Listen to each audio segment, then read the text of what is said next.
रुक करते बाकी खबरों का। उत्तराखंड के मुख्यमंत्री के रूप में शपथ लेने के एक दिन के बाद ही पुष्कर सिंह धामी ने कहा कि उनकी सरकार उन लोगों की मदद करेगी जिनकी आजीविका कोविड-19 महामारी के दौरान प्रभावित हुई है। उन्होंने कहा कि सरकारी कार्यालयों में नौकरियों पैदा करके और खाली पड़े पदों को भरकर राहत देने की कोशिश की जाएगी। धामी ने कहा कि उनकी जीविका कोविड-19 महामारी के दौरान प्रभावित हुई थी। उनके लिए सरकार ने लगभग 1500 परिवारों के लिए राशन किट वाले 11 वाहनों को हरी झंडी दिखाई है। पुष्कर सिंह धामी ने मीडिया को संबोधित करते हुए कहा कि हमने अपने तमाम तरह के जो लोग हैं उनको खोया है और उन तमाम लोगों को अब राहत देने की दिशा में काम किया जा रहा है। लगभग 1500 परिवारों के लिए राशन किट के साथ 11 वाहनों को आज हरी झंडी दिखाकर रवाना किया जा रहा है।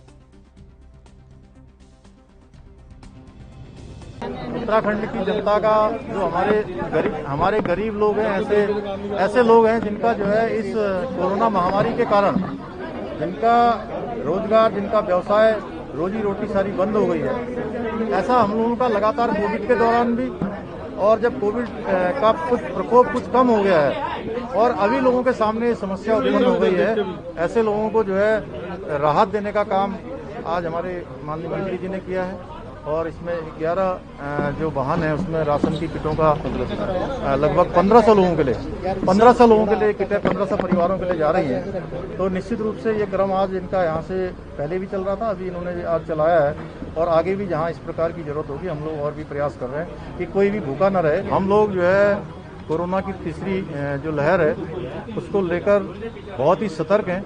उत्तराखंड की जनता के साथ किसी प्रकार का भी जो है हम जोखिम नहीं लेना चाहते हैं, इसलिए हम लोगों ने उसकी तैयारियों के लिए अभी कल उस पर हम लोगों ने चर्चा की है, कैबिनेट में भी चर्चा की है और आगे चलकर हम उस पर जो है जल्दी अन्य जो समीक्षाएं हैं, जो तैयारियां हैं उसको भी हम लोग करने वाले हैं। रोजगार एक बड़ा मुद्दा कल आपका रहा है और हजारों रोजगार निकाले जाएंगे, उसके लिए उस टाइम आउट करने वाले हैं। आप लोग इंतजार करिए, आप लोग इंतजार करिए, आगे आप लोगों को सारी जानकारियां दी जाएंगी। अभी बहुत सारी जानकारियां दे दी हैं और अभी आप पोर्टफोलियो के बारे में बता दीजिए। वो जल्दी डिसाइड हो जाएगा। सर एक सवाल ये है कि सर नौकरशाही में कोई बदलाव, क्योंकि कुछ अधिकारी कहीं न कहीं कामों को लटकाते हैं, ये सारी चीजें। तो वहीं उत्तराखंड में लंबे समय बाद एक दिन में सबसे कम 69 संक्रमित मिले हैं। वहीं 2 मरीजों की मौत हुई है। इसके अलावा आज 250 मरीजों को ठीक होने के बाद उनके घर भेज दिया गया। वहीं सक्रिय मामलों की संख्या घटकर 1555 हो चुकी है। और इसके साथ ही स्वास्थ्य विभाग की ओर से जारी बुलेटिन के अनुसार सोमवार को 21,252 सैंपलों की जांच की गई, जो कि रिपोर्ट नेगेटिव आई है। चंपावत और पौड़ी में एक भी संक्रमित मरीज सामने नहीं आया। वहीं अल्मोड़ा में 6, बागेश्वर में 1, चमोली में 1, देहरादून में 9, हरिद्वार में 8, नैनीताल में 8, पिथौरागढ़ में 6, रुद्रप्रयाग में 3, टिहरी में 2, उधम सिंह नगर में 9 और उत्तरकाशी में 16 मामले सामने आए हैं। प्रदेश में अब तक कोरोना के कुल संक्रमितों की संख्या 3,40,793 हो चुकी है। इनमें से 3,25,942 लोग ठीक हो चुके हैं। प्रदेश में कोरोना के चलते अब तक 7,335 लोगों की जान जा चुकी है।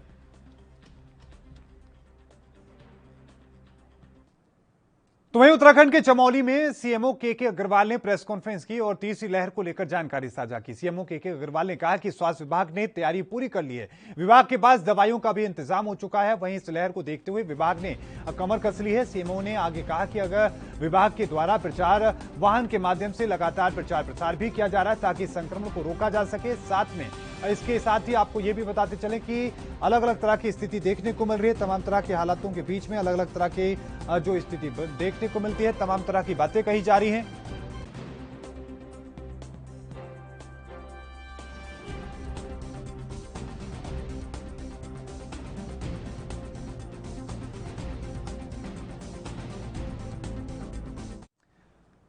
और इस बीच रुकेंगे एक छोटे से ब्रेक के लिए, जल्द हाजिर होते हैं। ब्रेक के बाद एक बार फिर से आपका स्वागत है। रुक करते हैं बाकी खबरों का। उत्तराखंड के चमोली में सीएमओ के अग्रवाल ने प्रेस कॉन्फ्रेंस की और तीसरी लहर को लेकर जानकारी साझा की।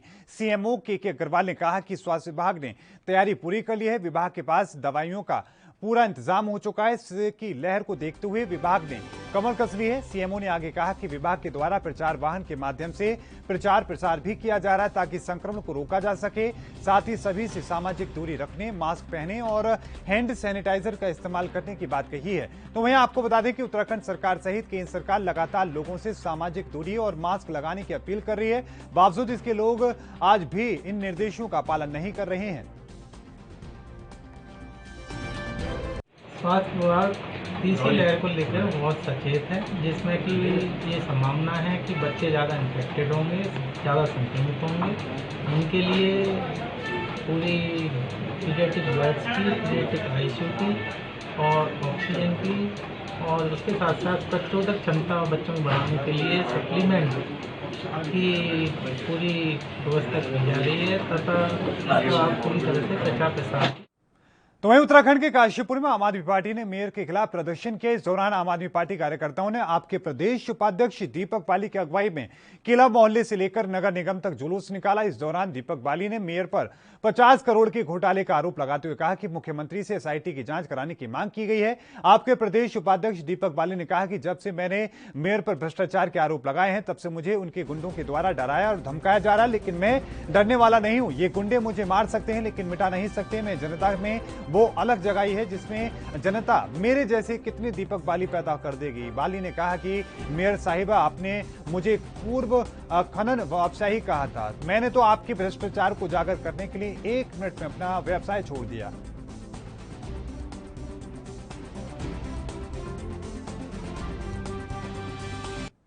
ये सड़कों पे जो उतरे हैं, 20 दिन पहले मैंने प्रेस करके महापौर के एक भ्रष्टाचार का आरोप लगाया था, जिसमें वो 50 करोड़ की कमाई अपने 2-3 लोगों के साथ, जिनके साथ वो मिलकर इस नगर निगम में भ्रष्टाचार का पिछले 12 साल से अड्डा चला रही हैं, उनके साथ उनके प्रति मैंने सरकार से मांग की थी कि एसआईटी जांच की। 20 दिन इंतज़ार करने के बाद और 20 दिन इन लोगों के षड्यंत्र झेलने के बाद इन्होंने सोचा कि मैं चुप हो गया हूँ, लेकिन ऐसा नहीं है। मैं पढ़ा तो मैंने जीरो टॉलरेंस की सरकार से 20 दिन डिमांड होने के बाद जब मुझे लगा मेरी मांग पूरी नहीं हो रही है और एसआईटी जांच के आदेश नहीं हो रहे हैं, तो फिर आज हम सड़कों पर उतर आए। और आज जब हम उतरे हैं तो हमने माननीय मुख्यमंत्री जी के नाम, जो भाजपा सरकार जीरो टॉलरेंस की सरकार कही जा रही है, भारतीय जनता पार्टी के नेताओं, मंत्रियों और मुख्यमंत्री जी के द्वारा, उनसे हमने मांग की है कि जल्द से जल्द इस पर एसआईटी जांच के आदेश करें। उसी आज आपने एक बात कही, कुछ और ऐसी चीजें हैं जो आपके पास है, जाऊंगा। एक वादा है मीडिया से और जनता से, सस्ती राजनीति के लिए कोई भी बात नहीं बोलूंगा, सोच समझकर बोलूंगा और सबूतों के साथ बोलूंगा। मिली है उसके राज भी खुलेंगे, वो सबूत भी सामने आएंगे कि वो चंद लोग पीछे बैठे हुए किस तरीके का भय का माहौल उन लोगों के ऊपर बना रखा है इन लोगों ने, जिससे कि आवाज ना उठ सके। इसीलिए मेयर साहब ने जो बात कही थी कि 12 साल से किसी की हिम्मत नहीं हुई मेज पर पटक कर हाथ, वो एक धमकी थी, क्योंकि जनता के लिए वो धमकी नहीं थी, वो उन लोगों के लिए जो मेरे जैसे लोग हैं, जो इनके खिलाफ आवाज़ उठाकर इनका भ्रष्टाचार खोलना चाहते हैं। लेकिन मैं कह देना चाहता हूँ, महापौर से और उनके वो 2 संभ्रांत गुंडों से वो मुझे मार सकते हैं। तो वहीं उत्तराखंड परिवर्तन पार्टी के राष्ट्रीय अध्यक्ष पीसी तिवारी ने बीजेपी के नेताओं पर तंज कसते हुए कहा कि आज बीजेपी के लोगों ने 3-3 मुख्यमंत्री बदलकर प्रदेश की जनता के साथ खिलवाड़ किया है। उन्होंने कहा कि बीजेपी के नेताओं ने प्रदेश के लोगों को अंधा समझा है। इनके कर्मों का परिणाम उत्तराखंड की जनता 2022 में देने की तैयारी में है।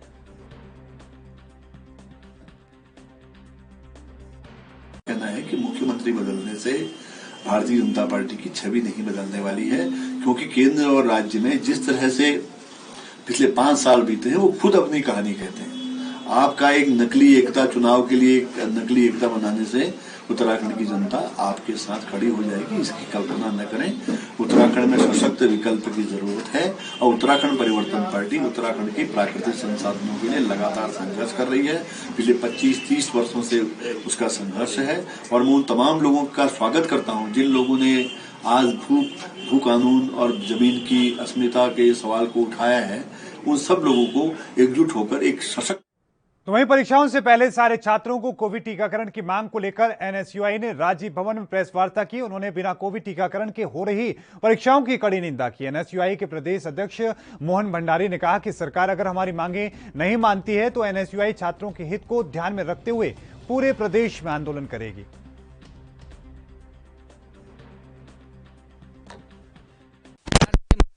छात्र छात्राओं को वैक्सीनेशन लगाने के लिए राज्य सरकार कोई अलग सी नीति बनाए, क्योंकि आने वाले समय में विश्वविद्यालय में अंतिम वर्षों की परीक्षाएं होने वाली हैं और एनएसयूआई चाहती है इससे पूर्व सभी छात्र छात्राओं को फ्री वैक्सीनेशन कराया जाए। ताकि जो आने वाले समय में जो तीसरी वेव का खतरा है उसे छात्रों को बचाया जा सके। यदि राज्य सरकार इसके ऊपर कोई ठोस रणनीति नहीं बनाती है तो एनएसयूआई के खिलाफ सड़कों पर आंदोलन करेगी। और इस बुलेटिन में अभी के लिए इतना ही। लगातार खबरों के लिए देखते रहें एएनबी न्यूज। मुझे दीजिए इजाजत। धन्यवाद।